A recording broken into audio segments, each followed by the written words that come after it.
ఏం జరిగిందో తెలియదు మేడం, ఏం గొడవ పడ్డారో తెలియదు. సండే రోజు ఫోన్ చేసిండ్రు మేడం, సండే ఫోన్ చేసింది.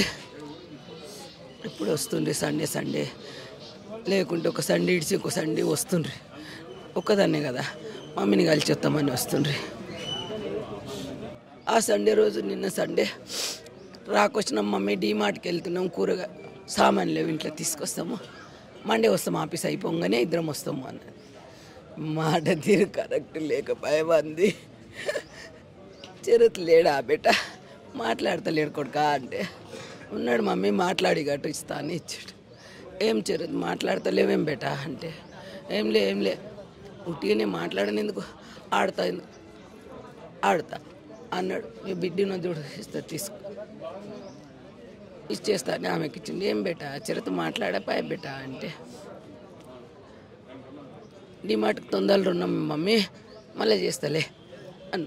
అంతే, అదొకటే. చివరిసారి అప్పుడే మాట్లాడారు, మళ్ళీ మాట్లాడలేదు. చెప్పిందా చనిపోక ముందు ఇట్లా వేధింపులకు గురి చేస్తున్నారు, వరకట్నం వల్లనే వేధిస్తున్నాడని ఏమైనా చెప్పిందా? వేధింపులు చేసి 2 నెలల గొడవ పడ్డారు, ఇంటికి వచ్చిండ్రు. 2 నెలలకు వచ్చిండ్రు, గొడవ కొట్లాడినరు, బాగా పెద్దగా చేసుకొని వచ్చిండ్రు. వచ్చి గొడవ పడ్డారు బాగా. 2 నెలలకు వచ్చిందా అమ్మ, 2 నెలలకు వచ్చి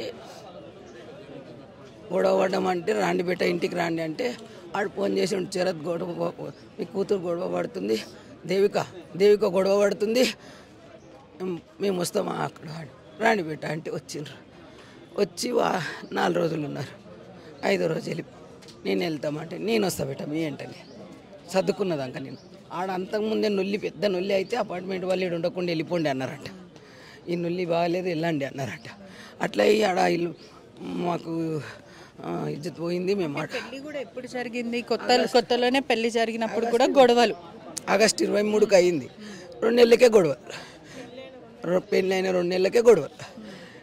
వచ్చిండ్రు, మాట్లాడినరు. ఇక మొన్న వచ్చిండ్రు, సర్ద చెప్పి నేను 4 రోజులు పోయినా ఆడున్నా, ఇద్దరికి సర్ద చెప్పినా వచ్చినా ఉండ్రి. బాగానే 6 నెలలు అవుతుంది మేడం.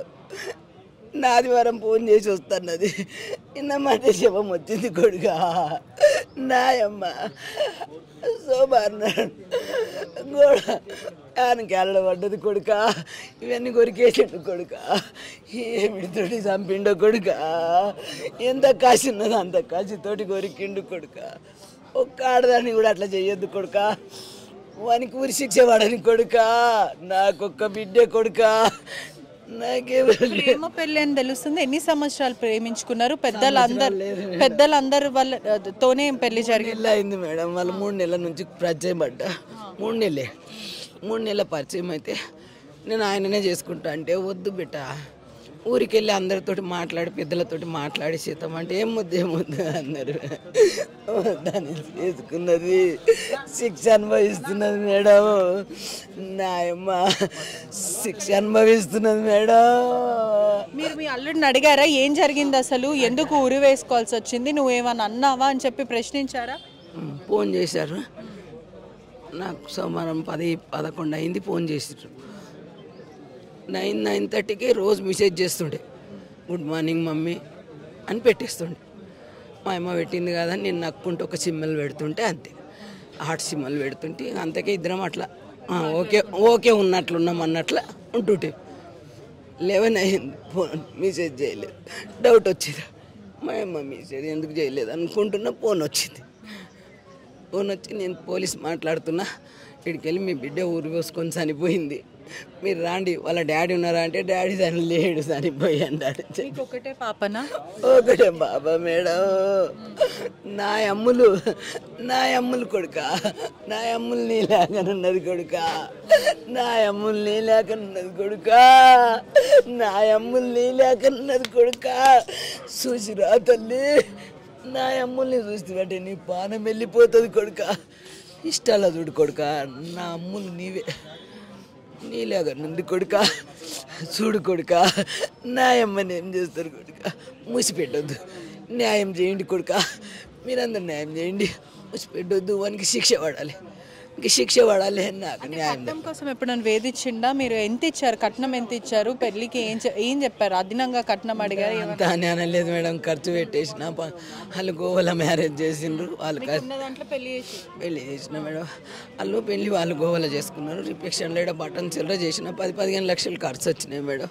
10 తులాలు గోల్డ్ పెట్టేసినాము.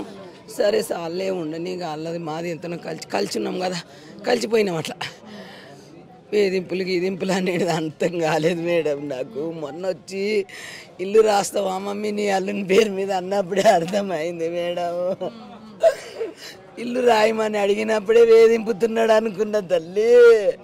రాసిస్తుంటే మేడం, ఇద్దరు బాగుంటే ఇల్లు కూడా ఇస్తుంటే మేడం. నేనే ఆడన్న పోయి బతుకుతుంటే మేడం. నా అమ్మకి ఇల్లు కూడా ఇచ్చేస్తుంటే మేడం. చనిపోక ముందు మీతో కాకుండా ఇంకెవరితోనన్నా మాట్లాడిందా? స్నేహితులు కానీ, మిత్రులు, కుటుంబ సభ్యులు ఎవరితోనన్నా మాట్లాడిందా? వాళ్ళు ఏం చెప్పుకొచ్చిండ్రు మేడం, అందరు కలిసి బ్యాడ్మింటన్కి వెళ్తారు మేడం. వాళ్ళ ఫ్యామిలీ మొత్తం, వాళ్ళ ఆడపడుచు భర్త, ఇంకా వాళ్ళ బంధువులు రోజు బ్యాడ్మింటన్కి వెళ్తారు మేడం. వాళ్ళు వచ్చిండ్రు నిన్న. మరిన్ని వీడియోస్ కోసం ఛానల్ ని సబ్స్క్రైబ్ చేయండి. లేటెస్ట్ అప్డేట్స్ కోసం వాట్సాప్ ఛానల్ ని ఫాలో అవ్వండి. ఆ లింక్ డిస్క్రిప్షన్ లో ఉంది.